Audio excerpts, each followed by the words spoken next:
So you remember when you were going to work from Riga, you were marching to the camp, to the work camp. And sometimes you saved the lives of some of your friends, right? Yes. Larry told me a story about the lady that was having gray hair. Yeah. So can you talk about the people that you saved?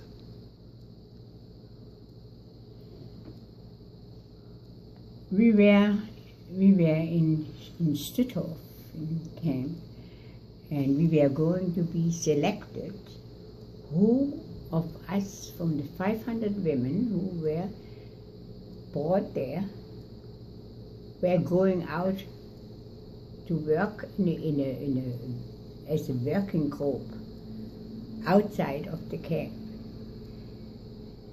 And when somebody had gray hair or white hair, they were selected not to leave the camp, but to be killed inside of the camp. And there was one woman in our group, and she had already white stubs of hair growing on her head. And I noticed it, and her face was still young.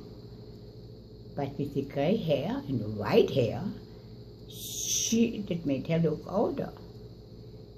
And I still had a kerchief for my camp uniform. I had it around my neck. And in a split of a second, I took off that kerchief and I put it on the head of that woman to cover up her hair. Not knowing what I was doing, I saved her life with my gesture.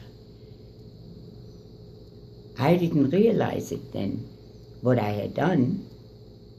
I just did it in the spur of the moment. And many, many years later, she came to me, visiting me in New York. And she gave my son, for his bar mitzvah, she sent him $20. And I was so surprised to hear from that woman after so many years. And why on earth did she send my grandson $20? And in those days, that was a lot of money. And especially in our eyes, because we had no money. We were poor snooks. And we talked about it, and I asked her point blank. I said, why on earth were you so generous and sent my son a present for his bar mitzvah? And she told me that I saved her life with putting my kerchief on her head and covering up her hair. That saved her life.